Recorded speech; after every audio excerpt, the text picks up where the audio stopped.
បាទសួស្តីថ្ងៃនេះមកបកស្រាយបាទចំពោះខមមិនដែលបងអូនបានខមមិននៅ YouTube គាត់បានសួរថាតើឯកសារអ្វីខ្លះដែលស្ថានទូតស៊ុយអែតឬក៏អង្គការអង់គ្លេសថា Sweden នឹងត្រូវការដើម្បីដាក់ស្នើសុំទិដ្ឋាការបាទអញ្ចឹងបាទសូមជម្រាបបងអូនថាឯកសារដែលយើងបាទតម្រូវឲ្យបាទមានសម្រាប់បាទយកទៅបាទដាក់បាទនៅក្រុមហ៊ុនដែលគេទទួលធ្វើ visa ទៅបាទប្រទេស Sweden ហ្នឹងគឺបាទខ្ញុំស្នើសុំហ្នឹងគឺជាប្រភេទ visa ទៅ holiday បាទ visa ទៅដើរលេងបាទខ្ញុំស្នើសុំលើកទី1គឺរយៈពេល3ខែគឺអត់ទទួលបាន approve ឲ្យទេដោយសារតែគេទុករយៈពេល2សប្តាហ៍ឲ្យខ្ញុំចូលទៅបំភ្លឺថាគេចោទសួរវិញថាហេតុអីបានបាទទៅយូរដល់រយៈពេល90ថ្ងៃអំពីអូនចង់ដឹងថាឯកសារអ្វីខ្លះដែលត្រូវដាក់ទៅអញ្ចឹងឯកសារទី1ហ្នឹងគឺយើងបាទត្រូវមានបាទតសញ្ញាបត្រសញ្ជាតិខ្មែរបាទទី2យើងត្រូវមានសភៅគ្រួសារបាទហើយទី3ហ្នឹងគឺយើងត្រូវមាន passport គឺលិខិតឆ្លងដែនហើយទី4បាទយើងត្រូវមានបាទរបាយការណ៍ធនាគារចេញចូលបាទរយៈពេល3ខែចុងក្រោយបាទហើយចំពោះទី5គឺយើងត្រូវតែមាន insurance បាទធានារ៉ាប់រងបាទធានារ៉ាប់រង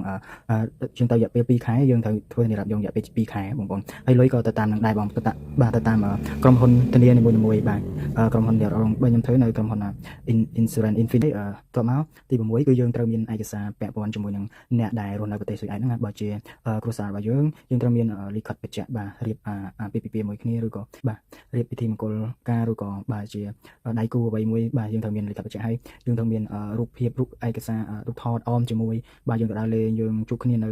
កន្លែងណាខ្លះត្រូវតែមានរូបភាពបាទ4-5 សន្លឹកអមទៅជាមួយដែរបាទអញ្ចឹងត្រូវតែមានហើយទី2ទៀតបើបងអូនជា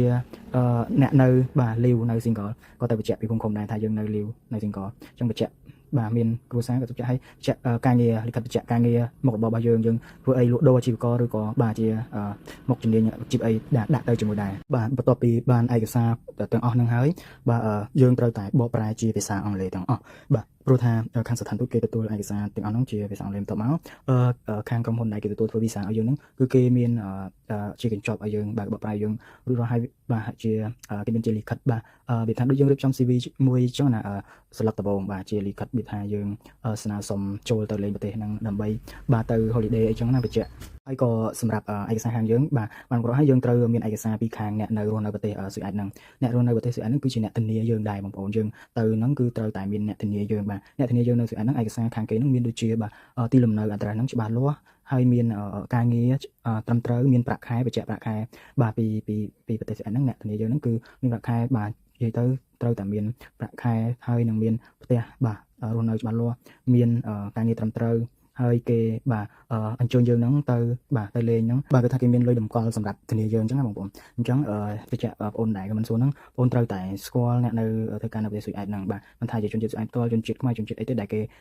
ឬក៏បាទអ្នកណាមិត្តភក្តិក៏ដោយគេត្រូវតែមានរបាយការណ៍ព័ត៌មានខាងគេមកជាកញ្ចប់ដែរអញ្ចឹងយើងក៏មានឯកសារយើងហើយនឹងឯកសារគេផ្គត់ចូលគ្នាគឺដាក់ទៅតែម្ដងហើយជាពិសេសយើងមានរូបថតអមជាមួយបាទយើងត្រូវបានដើរលេងមួយគ្នាអញ្ចឹងណាបន្ទាប់មកស្ថានទូតគេបាទ call តាក់ទងមកយើងបាទសម្ភាសយើងសួរគ្រប់យ៉ាងបាទព្រោះថាគេបាទចង់ដឹងថាយើងហ្នឹងមានតំណែងប្រកបមួយគេអត់កុហកអត់ធ្វើឯកសារខ្លាំងៗអញ្ចឹងណាបាទហើយបញ្ជាក់ថាឯកសារដើរលេងគឺវាស្រួលត្រង់ថាយើងអត់ពិបាកទៅសម្ភាសនៅស្ថានទូតស៊ុយអែតផ្ទាល់គឺនៅឯទីក្រុងបាងកកនៅប្រទេសថៃបងប្អូនគេគ្រាន់តែខលយើងបើសិនជាដាក់វីសាទៅរស់នៅឬវីសាទៅធ្វើការគឺគេនឹងឲ្យយើងចូលទៅសម្ភាសផ្ទាល់មាត់តែម្ដងគឺយើងត្រូវតែបាទឆ្លងកាត់ប្រទេសថៃទៅទីក្រុងបាងកកបាទស្ថានទូតប្រទេស Sweden ហ្នឹងស៊ុយអែតហ្នឹងគឺនៅទីក្រុងបាងកកដោយសារតែនៅប្រជាណាចក្រកម្ពុជារបស់យើងហ្នឹងគឺមិនទាន់មានស្ថានទូតប្រទេសស៊ុយអែតនៅឡើយទេបងប្អូនដូច្នេះហើយបាទសម្រាប់វីសាដាក់ទៅរស់នៅម្ដងទៀតនេះគឺវាអាចនឹងបាទមានផលលំបាកដោយសារតែនៅទីរាជធានីភ្នំពេញទីប្រទេសកម្ពុជារបស់យើងគឺស្ថានទូតស៊ុយអែតគឺអត់មានទេបងប្អូនអញ្ចឹងវីសាទៅដើរលេងគឺវាអាចនឹងបាទងាយស្រួលត្រង់យើងអត់ពិបាកទៅសម្ភាសផ្ទាល់មាត់គេអាចស្ថានទូតអាច call មកបានហើយស្ថានទូតនៅប្រទេសថៃហ្នឹងនៅទីក្រុងបាងកកហ្នឹងគេនឹងសួរមកយើងគេសួរមកយើងជាពីភាសាគេសួរថាតើយើងចង់សម្ភាសជាភាសាអង់គ្លេសឬក៏ជាភាសាថៃរបស់ប្រទេសហ្នឹងបន្ទាប់មកយើងចេះភាសាអីយើងជ្រើសរើសយកភាសាហ្នឹងទៅប៉ុន្តែនៅពេលដែលវីសាទៅរស់នៅឬវីសាធ្វើការ 100% គឺយើងត្រូវតែចូលទៅប្រទេសថៃហើយទៅសម្ភាសទល់មុខតែម្ដងទល់មួយគ្នានៅស្ថានទូតដូច្នេះហើយ